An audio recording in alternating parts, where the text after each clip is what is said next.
Classmates, welcome to this evening, our final live presentation, and I think we've got a real treat in store for us.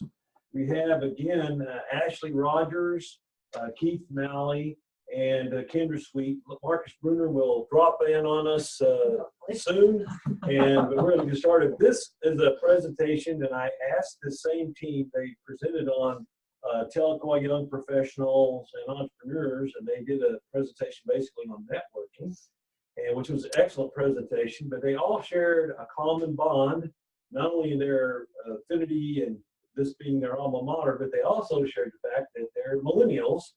And we've had generational presentations about generations, but we've never had all millennial presenters and giving us the millennial presentation and perspective. That will appeal to many of you, whether you are millennials currently, which could appeal to several of you, and or you're going to find yourself working with millennials if you're in an older generation, or maybe the generation to come, which you'll share a lot in common with millennials.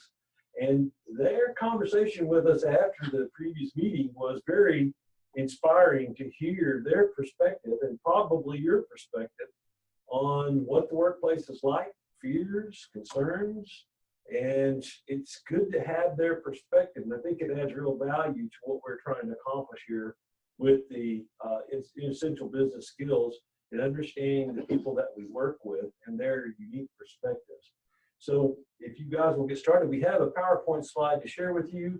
And so this team will be presenting and with Marcus as he arrives, and we'll begin. You guys feel like whoever wants to go first and make the presentation. So I can go ahead and start. I think one good thing too about the group that we have is we kind of range from early 20s to early 30s. So we have both ends of the cusp, and then we have like right in the middle. So Marcus is kind of on that lower cusp, I'm on that higher cusp, and then these guys are like right smack dab in the middle. So we kind of, bridge that gap from those coming up behind us and those who came before us. Perfect millennial group. Yeah. So the first thing that I put on here was a quote that I found, and I couldn't find the source. I searched really hard, but it just says, "It may take a village to raise a child, but it takes a society to raise a generation." And the one thing that I liked about that, it reminded me of another quote that I've heard before. People talk about the current generation like they had nothing to do with it. So many people have this opinion about millennials being, entitled and, we're all of these things, but the baby boomers raised us. You know what I mean? Like, we're a product of that. We didn't just magically, yeah. So, and I mean, obviously you're raising, but that's a huge part. And I don't want to knock the boomers too much, but I think they kind of went through the same thing that the millennials did. I think they had that phase where they were on top of the world, and they might have been a little entitled and thought that they deserved everything and they were running everything. And I think in some aspects that has trickled down into their offspring, which is those sitting here up in front of you. Right. And one of the things that I always like to kind of poke fun or bring attention to is that the baby boomers and the millennials are actually, we share a lot of things in common. We both have tremendous power in our society because of our sheer size. We're large. We have the capability of shaping our society in ways that are both beneficial and negative. And we're seeing the effects of that, and going to continue to see the effects of that as history develops in front of our eyes, as we look at the ways that we're going to transition baby boomers out of the workplace, and how we're going to transition them into their later periods of their life, and how we're going to take care of that, and how we're going to make sure that we prosper through it while we transition millennials into the workplace. I think it's a really exciting time to be a millennial. I'm always, as a nonprofit activist-ish lady over here, I'm always really proud and reminding of saying, hey, we have a really great chance of being able to fix some of the things that maybe we do feel like we have the power to do. And so while it may come off in some ways as entitled, as long as we remain empowered and remain knowledgeable about what we can do and what we can achieve, it's definitely within our grasp. We just have to remember that it takes hard work. And that leads to the next slide, which actually has a quote or has a statistic that says that by 2025, 3 of 4 workers globally will be millennials. So the way that we respond to the workforce, what drives us to be better workers, better family members, better community leaders, is going to have a large impact on the way that the workforce is going to work and where we're going to work and where we're going to put our family and put that influence. What's interesting about this statistic is a lot of us that have jobs, some of you yourselves probably have jobs. If you ask the people at this table, I would say it's pretty surprising the clash of the sheer amount of millennials and both baby boomers we have at the workplace. I know for me, at an insurance office 15 years ago, clearly the office didn't look that way. There was probably a pretty set structure of what it looked like to be an insurance agent in the world. And now today, that's totally blown out of proportion. If I think of my peers, most of them are millennials. Actually, a lot of the baby boomers have already started to phase themselves out of the industry. And that's one of the number one things we're going to have to deal with is there's going to be this void, and how we choose to fill it is going to be really important. Kind of touching back on something they said where there's all these negative incantations with being a millennial. It's funny, we're also in an era with the most self-made millionaires now than there's ever been, the most self-made billionaires as well than there's ever been. Young, yes, that's exactly what I'm talking about. There's things that are changing, the landscape is changing also, but that creates a lot of friction as well. We do things very differently at the same time. We have a lot of the same goals, and we're both good at accomplishing things. I think we just accomplish them in different ways. And that definitely makes some of the workplace situations very interesting. Right, and I don't want to get too caught up in misconceptions as we go through this, but one of the things that I've noticed is that number one, I kind of hate the word entitled, and maybe that's because I don't know. No, maybe I'm just really, really naive and entitled. So one of the things that I really like to kind of bring attention to about the mindset that I know myself and a lot of other people who share the same innovative, can-do attitude is that I think that there was an appreciation, and this is something that we still need to apply in our daily lives because we've come so far on the other end of it. But with the baby boomer generation, there was a respect of how long you put into doing something. And when you put in the work to do it, and when you take your time doing it, and you invest your time in doing it, it's going to pay off.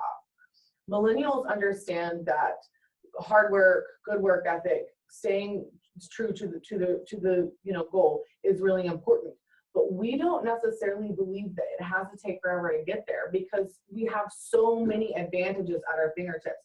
When you look at the access to technology, when you look at the different ways of shaping our thought, when you look at the different ways in which we forge our environments, when you look at the baby boomer generation, you look at the millennial generation, there's a larger gap than within other generations onto what's available to us in forging our society and our universe in the way that we think.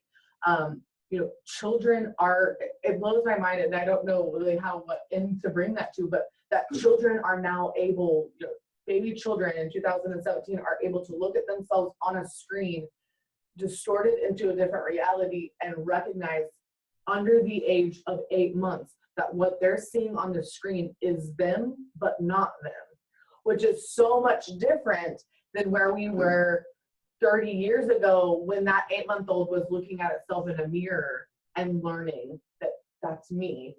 There's a whole nother building block to our really, really, rudimentary learning that I'm really interested to see how that shapes our future. And it's a double edge of excitement and being frightened because, I'm expecting a child and I'm already anticipating that she is going to have all of this knowledge and all of this influence that's going to shape her in such different ways than I'm even really capable of understanding without really diligent, experience-led learning. But like you said, even our childhood, just a couple of decades ago was so drastically different. Because I think around my age range, like I said, I'm early 30s, we were like that last group that we didn't have cell phones, we didn't have computers and all that in the household when we were growing up. Right. I was in high school before that started happening. But you talked about something that I want to touch on too about, and I think Keith did too, about the kind of clash between the millennials and baby boomers. I work for Greenleaf Nursery, and I don't know how familiar you guys are with Greenleaf Nursery, but it is a family-owned business, and it's a huge portion of the individuals in control are older white men. And then there's kind of a group of us that are younger that are kind of coming up.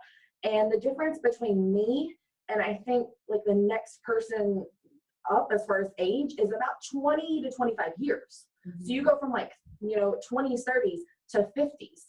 And like you said, there's that huge pull.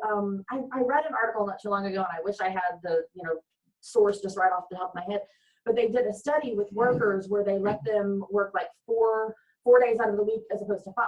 And they found that they were just as efficient in those 4 days as they were those 5. Because like Kendra talked on, we believe in passion, we believe in drive, we believe in getting that job done, but we don't believe that it has to take us 40 to 60 hours a week to do it. And I know that I'm guilty, and I'm sure everyone in this room is guilty, and I'm sure there's plenty of people out there that are listening that are guilty. But you spend maybe a couple hours a week on just Facebook or just kind of tooling around at work because you know that you've got that time built into that week because you know what your tasks are and you know the time frame you have to do them in. And I would personally, if I had my way, and I think we actually maybe touch on this in the next slide, where they talk about flexibility. 89% of millennials would prefer to choose when and where they work rather than being placed in a 9 to 5 position, and 45% would choose workplace flexibility over pay. If I could work 4 days a week and get a 3-day weekend, I would. And I can promise you that I would be just as successful and just as efficient and meet all of my deadlines like I do now. I understand that's not possible in every industry, but in a lot of your more professional settings, that is. Well, and I've seen kind of another example of that. I've seen a lot of my more capable, more successful friends who I look at as being driven and self-educating and invested in their professional development, going into the workforce, spending 3 years in the workforce, saving that money, and then taking off 2 years to go travel across, Europe. And it's kind of like, that's part of it that kind of seems like a pipe dream at times, but I think that that's sort of the trade-off that when we look at the way that sometimes, the baby boomers and the millennials respond to one another as far as how long it takes to reach a certain goal, is that I think we know as humans that when you spend quality time on things that you get quality results. And I think that we have recognized and shaped, and I think our whole society is hopefully, coming to this end, that sometimes the most quality pieces of our lives is when we stop chasing a dollar and we start recognizing the value of experiences and the value of sharing a real moment with another person. And when we look back at, sales or anything like that, and we look at when was the best time for me to sell cell phones? When was the best time for me to sell vacuum cleaners? It was a time when we were talking to each other in person, when we were experiencing each other, whenever I was able to meet you at your front door and take a step into your family environment and look at the ways that I can improve that lifestyle. I bought my current vacuum from a door-to-door salesman. Right. And so it's like, whether you're on the track of buying a door-to-door vacuum cleaner or not, what we I think have noticed is that we see the power of numbers. We see what money can do and how it talks, and how when we spend our money in a place that is socially responsible, then we see those outcomes in our society, we see those outcomes in our world. But we also see that whenever we work a job and work for our lives and establishing our family, that the reason that we're doing that is so that we can have quality experiences with our family, and so that we can have quality experiences with our friends. And so I think we're overwhelmingly aware of the fragility of life and the sanctity of this YOLO, you only live once. I only get to be here, right now in this body doing this thing this one time, and I want to make sure that while I'm doing that, I achieve as much financial success as I can without forgetting what really makes all of this meaningful. I think there's a little bit deeper than that, though. Looking at it from a business perspective, I think millennials are hyper aware of the fact that our dollar does not have the same buying power that it did in 1972. I mean, you could all go on the computer right now. You're all sitting in front of one. You can go to Google right now and look at a million different calculators in terms of dollar buying power. And we realize as millennials that we're probably not going to achieve that level of buying power per dollar. So And what else also do we looking rather- at interest rates and student loan rates and everything, where you're considering that not only is our dollar not as worth as much, but we don't have as many dollars as those before. Exactly. So if that's going to be the case, absolutely, I would trade something out of that 65-hour work week, that we're looking at for some time with family or friends or whatever quality that we're chasing. And I think there's a little bit of burnout too. I don't want to call you guys out, but do you remember how old were you when you actually started school officially? I was 37. So No. I'm not your traditional. No. I mean like kindergarten. Like Oh, 4.5. okay, so kids these days are starting when they're 3. So by the time you graduate high school, that is, 15 years of your life. You spend 4 years in undergrad, and now you're at 19. If you go to graduate school, you're well into your 20s before you even get a break. Right. And we live in a world now where that's what you do. Like there's no ifs, ands, or buts about it. You start here, and when you're done with high school, you go here. Granted, there are a few people that go off that path, but for the most part, when you look at the millennials, they are, and I think it may say somewhere in here, we're the highest educated, like most underpaid generation that's ever existed. Most people are also, in addition to going to school, generating some sort of income through like a part-time job or an on-campus or something like that. They have So to. it used to be, I think, very traditional, very, seen a lot that somebody was going to school and that's what they were dedicating all of their time to. Well, better, they That could at was the least way- have a summer job that paid for the Well, school. and 50 years ago too, like with you guys, it would have been so easy for you to stay home and Keith work and he could have took care of you fine. There wasn't that fear of everybody has to work and we're so stressed out living paycheck to paycheck and can I even afford to have children? And I think that's a huge thing too. Well, and the power of industry, has affected the way that I think millennials do the workforce. My parents worked at Lazy Boy whenever I was young, and they made a good, sustainable living at Lazy Boy without a college education. With the movement of jobs and the decrease in industry in the United States, we have seen that level of employment and that level of sustainability become much thinner for people. And I don't know, I would have to really look at the history of like the wealth dispersion and everything like that, but it does seem like, there's just, it almost seems like it's less evenly distributed, almost like, you're either here or you're over here. And we have talked about that, but whatever side on that, the disintegration of the middle class is a real thing. And most people who even think that they're in the middle class today aren't in the middle class. They're maybe upper lower class. Yeah. And so, and most of us are making, we're making it look, good and like we're going there or whatever we're doing, but there's not a whole lot of people actually in that middle class, and there's definitely not a whole lot of people on that upper middle class. And there's no one way to get there. What we're seeing, like we said, the youngest generation of millionaires, is that we're seeing that people who are superseding those expectations as far as financial prosperity goes, they're doing it quickly and far outside of the box.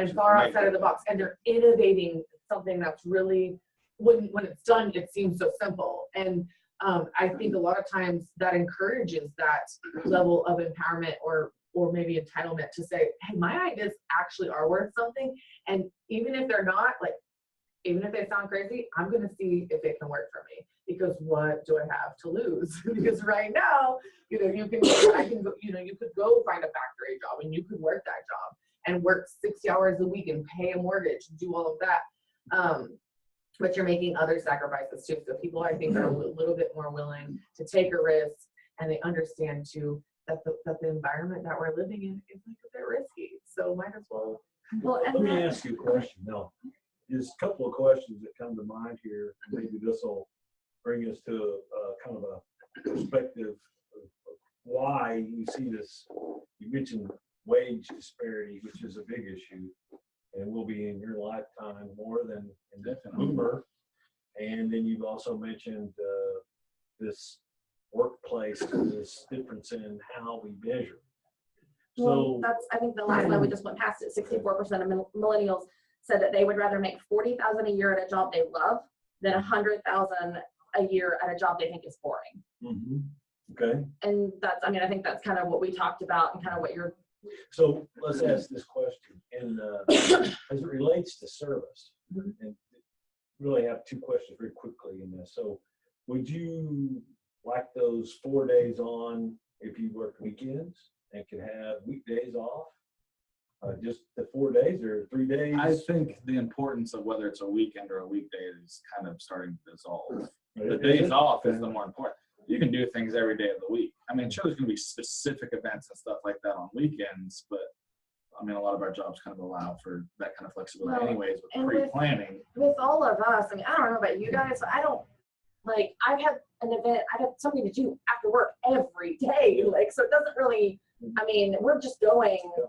One thing that I like to bring up, because I do volunteer coordination at my job at Benefit Crisis, is I can't I'm really kind of waiting for that tipping point, and when employers are going to say, okay, let's open our ears a little bit and hear what can be mutually beneficial to each other. How can I help millennials get what they want, and how can they help me get what I want? And I think when that conversation happens, when that conversation is taken seriously, then a couple of things are going to happen.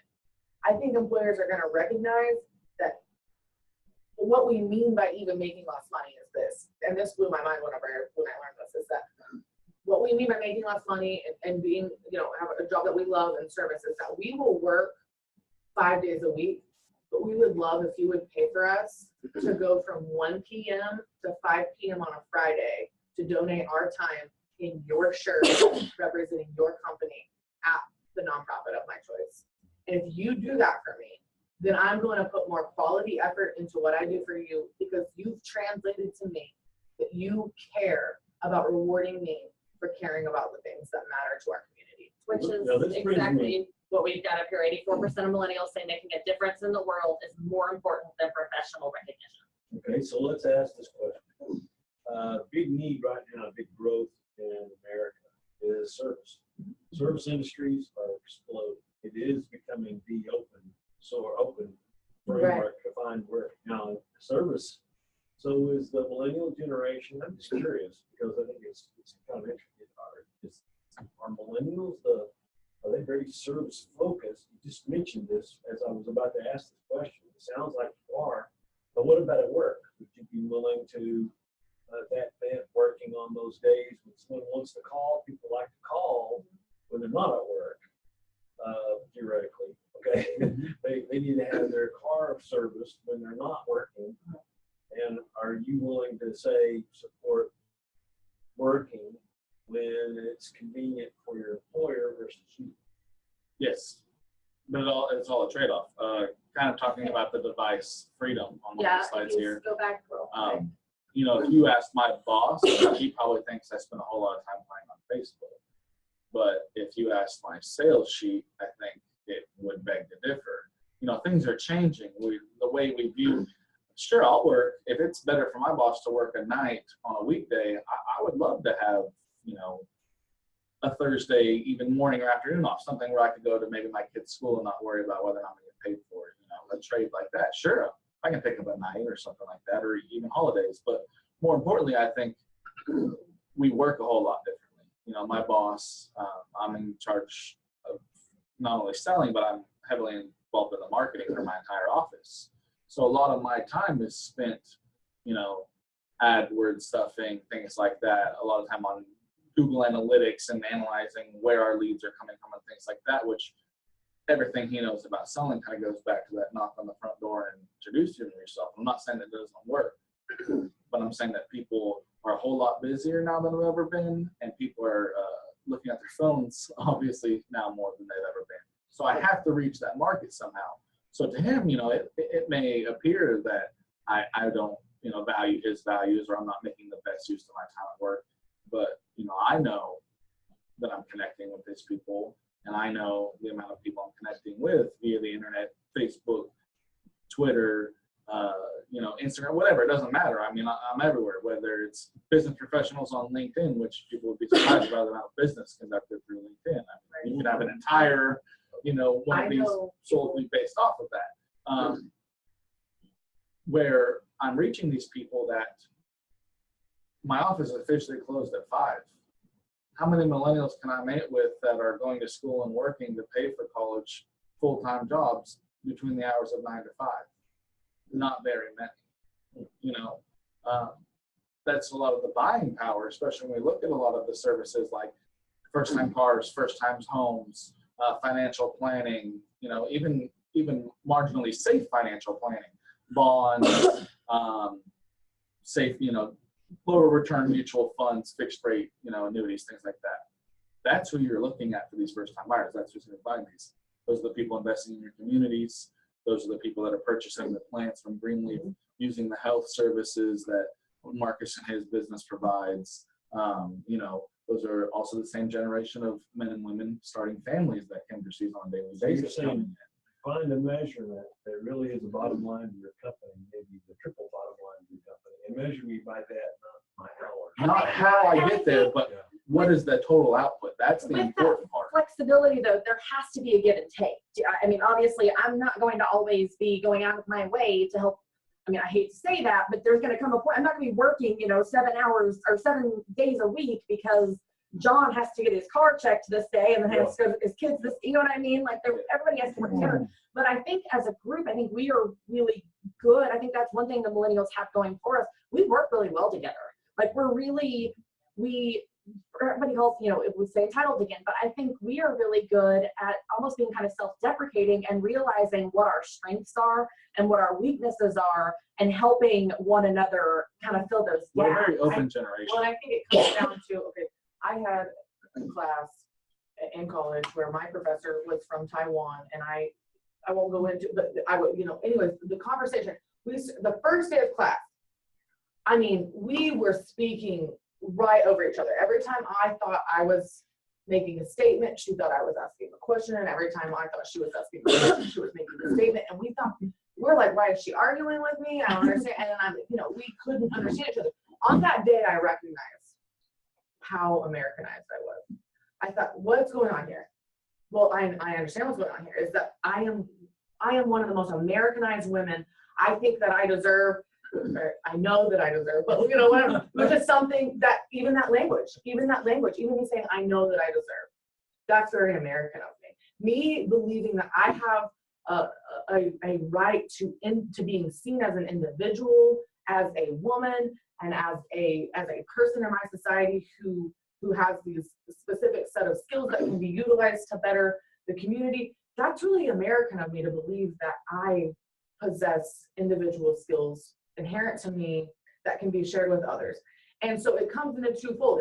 I don't necessarily think that's a bad. Right, me either. I think it's great. I think it's awesome, but I'm also really Americanized, and that's great. It works great here.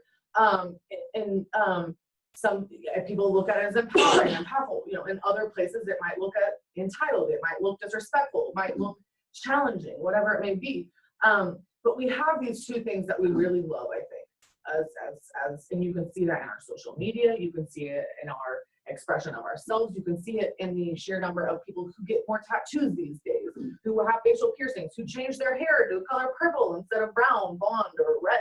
You know, we believe in individualization. We believe in expressing ourselves individually in the world. And then we believe that the best way to achieve the best results is using what we know about ourselves to collaborate with other people who have taken the time to recognize what and who they are and how they can benefit the world. We're no longer waiting for other people to tell us who we are. We're not saying, will you please tell me who I am? Will you please tell me who I am? No, this is who I am. Do you have something that I will like? And I think we are, which, I mean, I actually work in marketing and PR, but I think as a whole, I think millennials are a generation of marketers. Like, we are constantly marketing ourselves through social media, you know, the best selfies, Branding ourselves. you know, I mean, I have to, you know, I put all the pictures of all my friends so everybody knows that, you know, I'm popular and I'm having fun.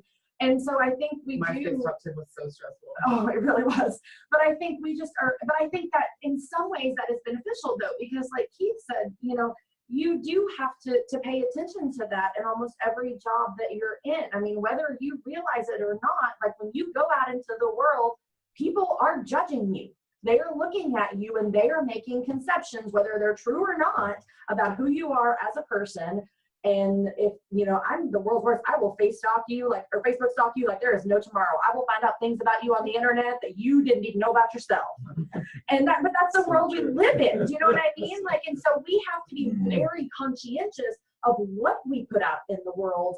Whereas, I mean, again, I'm going to call you guys up. You're the baby boomers. I'm sure that you or someone you know did a lot of things back in your heyday that you are thankful that cell phones and the internet did not exist for. We definitely do love Facebook. You know? We don't have that luxury. And so I'd love to have a meeting. in some ways, I think we feel compelled. We have to be on 24/7. Like we are always, regardless of our personal life, our professional life, we always have to have this, we have this perception of ourselves that we want others to see, and we're always doing whatever we can to make sure that our best face is forward. Well, I think even when you unplug, even where I say, okay, I'm going to make an intentional effort to go out in nature and to unplug myself and to look at a tree and to experience nature and do all these different things. Or whenever this individual says, okay, I've worked for 3 years, building my career, building my resume, now I'm going to take 3 years off and I'm going to go, you know, travel Europe or do all of this. While we might not be plugged in the whole time, we want to experience and we want to document those experiences because I think we're really nostalgic too. I think, I think something that happens with every generation a little bit in different ways.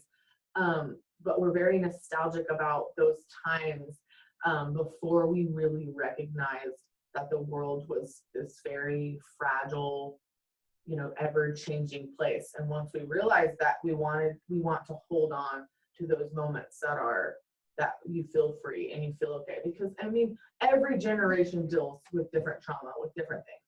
But every millennial, you know, saw on screen in their school on the day that 9/11 took place.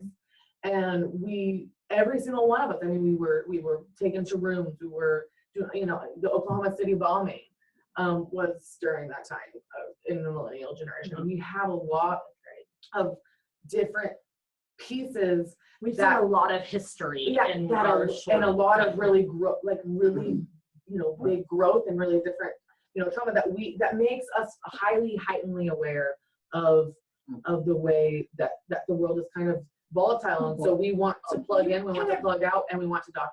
You made me think of something like, and you guys can answer this question. You guys out there can answer this question. Do you feel like you are absolutely 100% capable of having a truly organic experience anymore? No. Because do you feel like you're 100% capable of having a truly organic experience in your life at this point? Because I feel like you're constantly, because we have that ingrained in us, whether we of going to what you're saying, trauma and connectivity and all that, you know, consumerism, especially advertising, you know, really picked up in the 50s. That's probably when, you know, it really turned over. But our generation is kind of the greatest generation to sell things to. You know, we started look at the expansion of, you know, child cartoon networks, which just bled into extreme advertising directed specifically towards children, and highly mediated realities that told us what to wear, how to act, what you know, the thing kind of back to talking about, you know, tell me what I'm going to be, well, with the 80s, but correct me. Then through the 90s, you also hit the .com era, but the greatest access to information you've ever seen, and all the greatest access to advertise you've ever seen. Correct me if I'm wrong, and you had Dr. Scott, I don't know if anybody else was Dr. Do you remember learning that there was something put in place that like advertisers had to make it known that advertisements were a separate part from the program, because like it was, Right, I can't remember. And I'm not sure about. Like, I think there was some. Consumer laws in general, Yeah. yes, have definitely changed Because over before. the last 20 years because of direct targeting like that. Yeah, because it was like, I can't, again, I guess I should have paid more attention in college or listened better, retained better. But I do remember that we, learning in a communications course, that there was a point in time that like children really couldn't tell the difference between a TV show and an ad. And it became a problem because they really they weren't old enough to comprehend the difference between what was what. And that's where they started to. So I think the importance of what this has to me is that we become hyper aware of that. And that goes into the workplace as well. There's a lot of the times where you were told previously by your boss or the boss, someone in the hierarchy above them, that this was kind of the way things work. And you keep one foot in front of the other and your head down and, you get your job done. You'll be sitting up here at the top one day too. I think we kind of know that, okay, that's a really, really nice way of just marketing what you do because we know not everybody makes it to the top, obviously. And we don't want to deal with those those years in between where you just keep a lot of people busy. This is kind of weeding out those above the rest. Let's just take care of that now. Well, I think when you walk into the workplace, at least for me, and if I walk into a workplace and every single person there has been there for 30 years, I think used to, that was something that you were like, oh, wow, they have really great job stability here. Everyone has worked here for 30 years. When I walk into a workplace as a millennial and I'm like, everybody here has worked for 30 years, I'm like, why aren't they're not promoting people? It's a major they're not people aren't getting opportunities to go work in bigger, brighter places. That says to me that there's no movement happening, that there's no real evolution happening. You're not letting anybody go either. Yeah. And that kind of, if you'll go to the next slide, which is just 4 millennial misconceptions. And the last 2 are the ones we're kind of touching on there. They're lazy and not willing to pay dues, and they don't believe in job loyalty. And we do kind of get that a lot, that, we job hop and we don't have that loyalty. But the fact of the matter is we are no longer rewarded for loyalty. It used to be that you could stay it used to be that you could stay at a company for, 40 years, retire, have a pension, and you were good to go from there. Now, if you want to make more money, you have to go to a place, stay there for a couple of years, work on your resume, build yourself up, learn some more skills, market yourself better to the next guy, and then you get your other 5 or 10 grand. We're the greatest product to buy and sell is what happens. Yeah, like you can't. I mean, I would love to be able to stay where I'm at and know that they were going to take care of me, that I was going to be compensated for that time. But I know that if I want to make, if I want to hit that next tier of income, I'm going to have to leave there because they're not rewarding me for my time there. Well, one of the things you mentioned in your presentation a couple of slides back was your education. Mm-hmm. Now, you all share an education. Mm-hmm. And you mentioned this wage disparity, and I would call out the wage and the public career option disparity it's not only in you're seeing it, it's only according to statistics, it's supposed to just continue to get worse. Mm-hmm. That's going to become more evident. So is education the factor? You mentioned that education was what we were taught was the factor. Yes. You think it is? There's disagreement on I that. think it used to be, but I think now education has almost saturated the market to the point that it's not worth. Guess what I would say was. is I think that this is the greatest access to information we've ever had, and that's really important, and you can self-teach yourself a lot. But I think the greatest thing that higher education does for you is teach you how to learn. I think that's what it's about. Yes. And that's it's not about the degree you have next to your name. There's very specific fields, obviously, that matters. I'm not trying to talk in sweeping generalizations, but for the most part, it will solely rely on your own shoulders to self-educate after leaving higher education, regardless of your level of higher education. And knowing that is the difference between a successful student and a successful entrepreneur, and a successful professional, as opposed to somebody who isn't. Whenever I got to, I was brainwashed in my life, not really, but a lot of us are. Education is the key to success if you go to school. I thought that going to college was impossible, that I would never go, that I needed to go get a trade school license, and that I wasn't smart enough to go to college. I ended up getting a leadership scholarship. I ended up coming to college, and then I realized, oh my gosh, I'm actually like way more capable than I thought. But one of the things that not ever really believing that I could achieve that gave me is that I said, I'm going to suck every bit of knowledge out of every crevice, out of every single person, out of every single thing while I'm here. And that's what you're supposed to do. Mhm. When you get to school and you start going to these classes, if you're just gonna show up to class and listen to a lecture and go home and do your homework assignment, then that's what you're gonna get. You're gonna get to show up to class, you're gonna go home. You You're get a gonna very rude awakening in the and you're workforce going to have a after. huge rude awakening in the workforce, because the fact of it is that you are here to gain as much as you can to help you in your success and in your development. And if you don't recognize that and you're thinking that somebody's going to go, here you go, here's all of the secrets and hardware to success and everything that you're going to achieve, and I'm just going to put it right here on your lap, and then that's all of a sudden going to make you successful. We have more competition than that because we're the largest demographic of human And beings right now in the world. I do think, unfortunately, that is kind of a byproduct of their raising. Like, I don't necessarily know that millennials are at fault for that. I went straight to NSU right out of high school. I was lazy. I was bored. I dropped out. And I did every job known to man. I was a bank teller. I worked in call centers. I did court stenography. I was a truck driver. Literally, I mean, I went all across the board until I got to this point where I was just like, I'm not going to do this anymore. Like, I'm going back to college.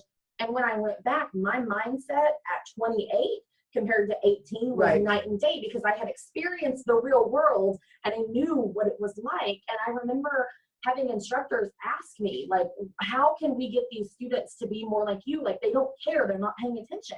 And unfortunately, that's just something that you have to you have to learn that on your own. Like, you cannot force that into somebody. Well, it goes back to the whole generation of everything, whatever cohort, whatever demographic you're looking at, there is and there isn't. Sure, there's people in millennials that fit to a T every single list of whatever, angry person's little manifesto is the reason why we're failing is all because of this. Just like we could write a list for baby boomers or the echo boom or even the greatest generation, which, you don't hear a lot of people talking about the greatest generation, but still, you can find those things. But at the same time, as you see with us four sitting here, this whole meeting, the first one, none of this would have happened, unless somebody gave the opportunity and then somebody took the reins and went up. Well, and we are all, I think, because we had that personality type where we were always involved and we cared through our education. And I think that shows, because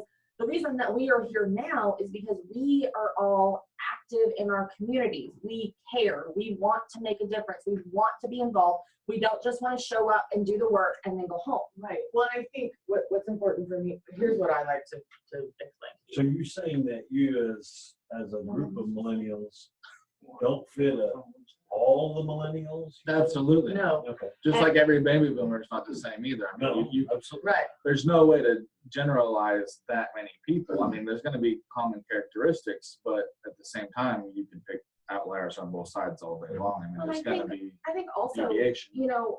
us growing up in Cherokee County, my experience as a child was much different than, a 32-year-old who grew up in Manhattan. I literally still had party lines in my home when I was a child. I highly doubt that these guys even know what that is. I know what a party line is, but I definitely did not have that. Because I lived so far out, and party lines, you literally had to share your phone line with your neighbors. No, like, not everybody. your family, but Like, I want to touch on, because here's the thing, is I do think that when you look back at history and you see the people who went, so when I watch the people who have been successful in the past and have gotten an education and went to this different place, it all comes from, we all have this misconception as human beings where we forget that other people are human beings. It's this thing that happens, right? And you travel around the world and you're doing your day-to-day thing and you're holding yourself to this really this non-human standard. And you're like, why do I have to do this? And why is that person, or how is that person getting ahead? Why is this doing that? I think there are a couple of things that are true about millennials, and I hope I don't turn the whole room against you whenever I say this, and it's this, is that it's not just sharing a post that makes a difference. It's not taking a picture of yourself beside the statue that makes you, that actually shows that you're honoring a statue. It's not standing on the sidelines of a march. It's not, it is putting action to all of those different things. Mm-hmm. And I think a lot of time people see people who are successful and they see them on their social media and they see them on, in this picture or in this article or whatever. And they think, what is going so differently for this person? It's a combination of things, but one of the things is that they're doing a lot when you're not looking, and they're doing a lot when they're not taking a picture, and they're doing a lot when they're not in the article. Between those moments of validation and between those moments of reward, they've got their feet on the ground and they're seeing what they can do.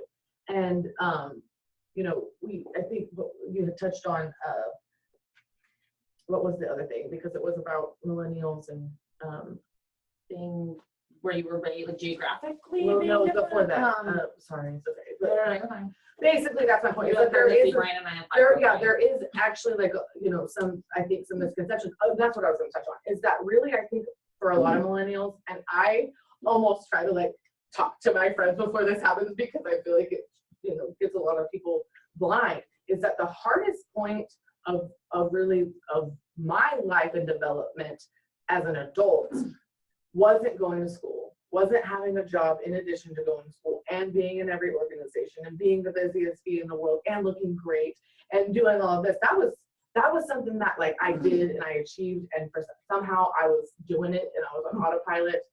The hardest part of my adult life so far was the year after college, when there was nobody giving me a grade, when there was nobody giving me an award, whenever I wasn't on the article for And the you're just student out there paper, on and your I wasn't own, running for a student government position, and I wasn't, you know, a member of a sorority. I was Kendra Sweet, and I had to figure out what I was going to do next.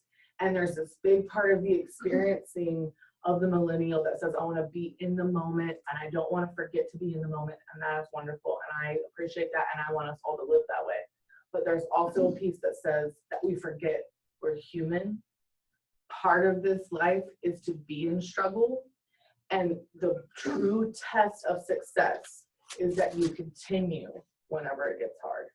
And I don't know yet how to teach that to people, and it freaks me out because I'm about to become a parent. So how do you instill grit, determination, resilience, and perseverance to somebody?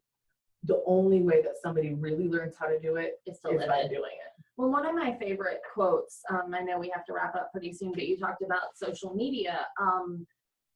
You have to remember that you are seeing everyone else's highlight reel and you're watching your own documentary, because you don't see, you know, all the hell and the torture and, you know, everything that goes on behind those closed doors. And, you know, a lot of times, I mean, I've noticed, and I'm sure you guys have probably had this too, where you have a friend that you see their Facebook persona, but you're close enough to them to know the reality and who they are online.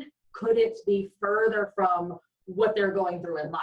I think a lot of times people overcompensate and they want to pretend that it's better. And so you have to always remember that, like, life happens, and don't judge someone or don't assume that someone's life goes the way they're projecting it out there for the world. And don't feel bad or self-deprecating for putting your best foot forward and for showing the world the best version of yourself. I'm not here to go, here's all my dirty laundry. I want you to know every intimate moment of my life. I'm here to say, this is what I'm capable of. And from time to time, remind you that I'm a human being too. And I want you to look at me with respect and all of these different things, but I also want you to give me grace.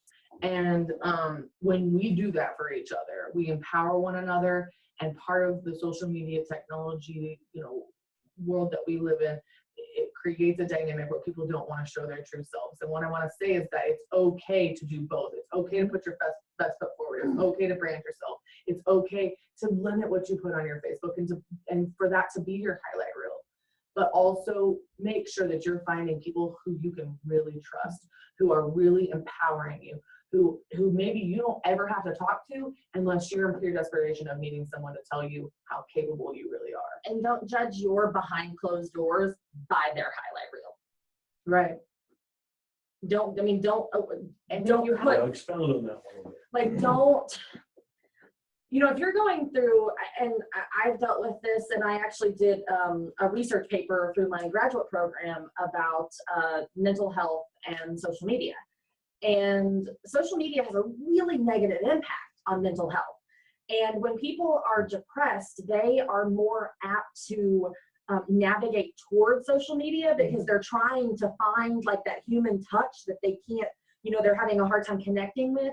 And what's happening is, you know, I'm in this horrible place and, you know, oh, woe is me and life sucks and all of this. And I'm going on Facebook and I'm seeing, you know, Kendra and her baby and Kendra kissing Keith and they're married and they're lovely and everything's wonderful. And I'm sitting over here going, well, how come their life's so perfect and mine's so horrible?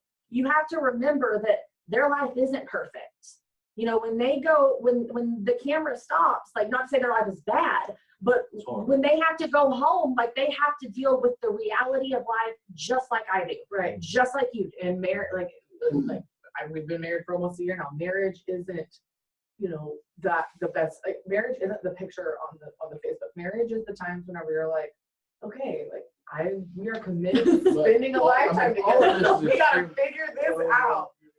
All of this is extremely important though, because we're all putting this for the entire world to see. Your employers will see this. How you conduct yourself here and there is going to be weighed equally, if not more, in some certain situations as people start to recluse more and you have less direct involvement with human beings and more direct involvement with, I call it digital landscaping, your digital landscape. You know, it's going to really affect the jobs that are available to you.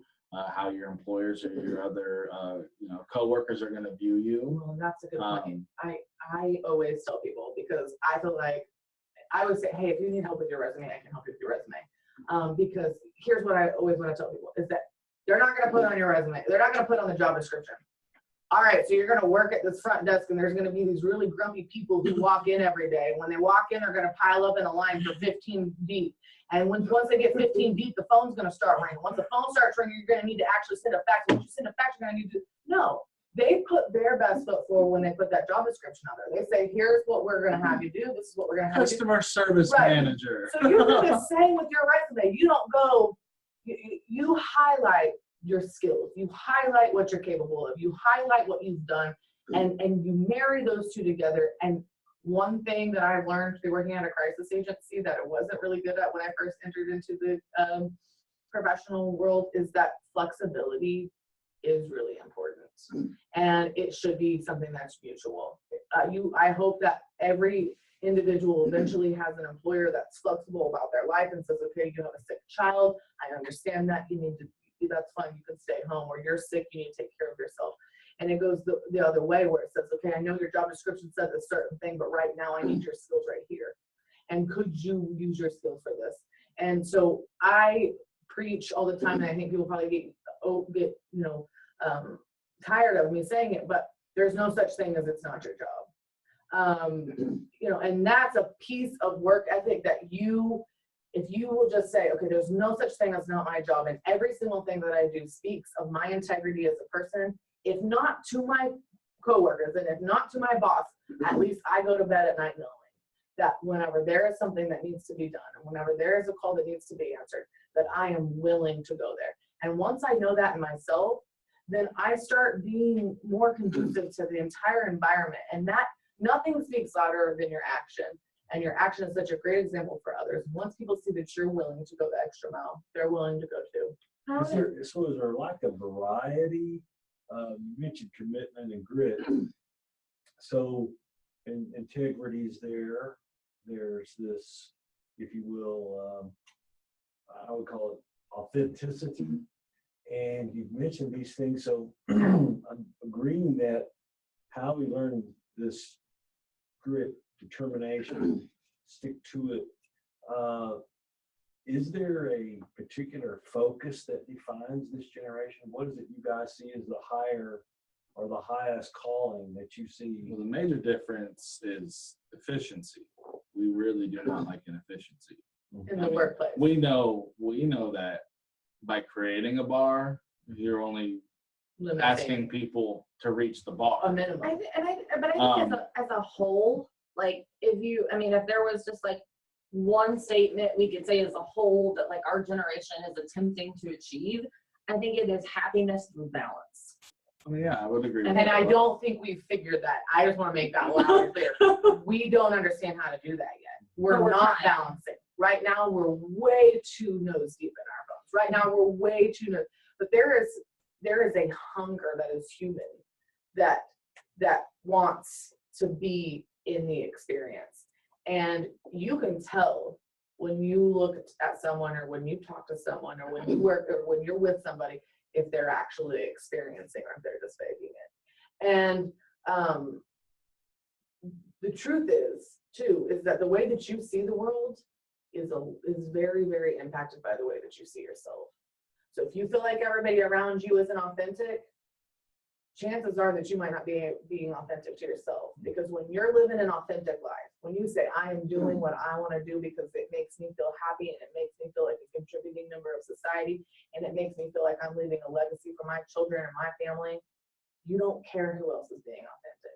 You just go out and you be You're authentic. hypersensitive to it. We see people being authentic all the time. I mean, there's literally, we saw this rise of Instagram models, whether now that has nothing to do with their gender or sexuality, but anyway, They're literally making literally their life thousands of dollars per post. is to just post things on Instagram, whether they're at the beach or whether they're wearing certain clothing, they're shopping. Looking like their life is fabulous. Literally. Tutorial You know, moms.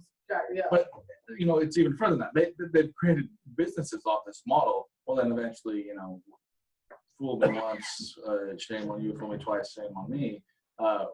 We see through a lot of that. It's our generation that built these personas. So, you know, we know good and well that a lot of the people we see on a day-to-day basis with all these followers or retweets or friends or whatnot, a lot of it is just completely falsely generated. It's totally a marketing ploy. It's absolutely advertising.